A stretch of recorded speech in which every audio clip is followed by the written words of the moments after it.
The biggest moment, I think, for a lot of us is when we kind of start to understand what the representation means. We start talking about the connotation and denotation of words, and it helped me to start like thinking critically of how I saw myself. A lot of us didn't understand connotation, and a lot of us didn't understand that we was comparing ourselves to these things and the cultural impact of it, and just being in that critical reading and that critical writing class, it helps us critical think, if that made sense. Like the vocabulary, us understanding citizenship, like that was the biggest take I took from it. I took my first classes were critical reading and writing and critical thinking, and also composing citizenship. And it just helped me see myself in a different way because I could critically see all the sides of it, because I could see representation in this field and how people might have viewed themselves, whether it was superior or inferior. I was able to like really rationalize in a crazy place like prison, to be boxed in and to still, oh, stop, you don't have to stop dreaming. Like, it's how you view in the world, it's your perception and how you perceive things. So just having those people in the past, whether it was Frederick Douglass or Christabel or something from Slim Grill, like just seeing yourself in all this stuff, it was real relatable. That makes sense. The instructors and stuff.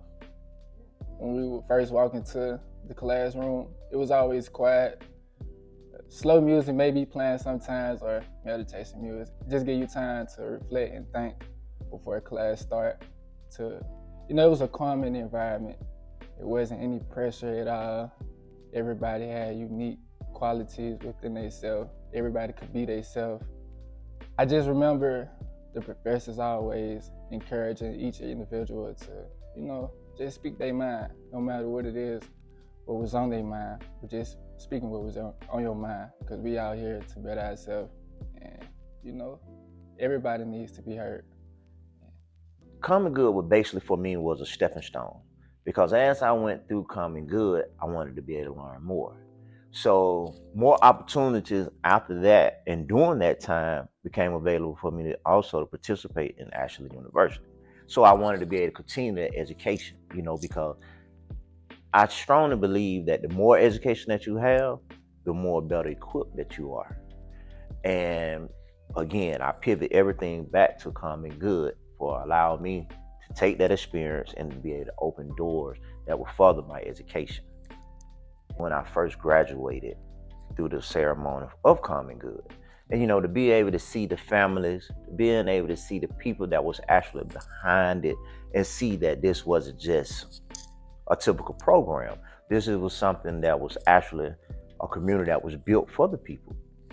Yeah, obtaining an education is one thing in life that if you achieve it, can't anyone take that away from you, because that was, something that you earned. And the value of obtaining an education is priceless. And I encourage, the younger students, if you're inside or if you're outside of prison, try to go and get something, because it's going to be needed. It's something that you could cherish for the rest of your life. And so it's just something that I think that everyone should at least attempt to do, is to get a good education, because it'll open many, many doors for you.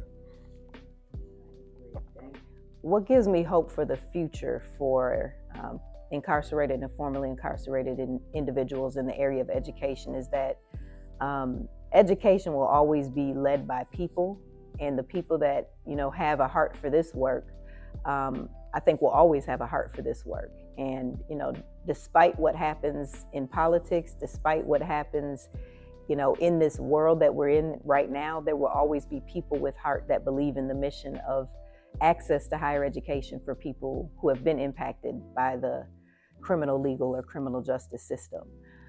And so I have hope that those individuals will stay vested in this work, and that even without all of the dollars that maybe we received at one point, that we can still get this work done.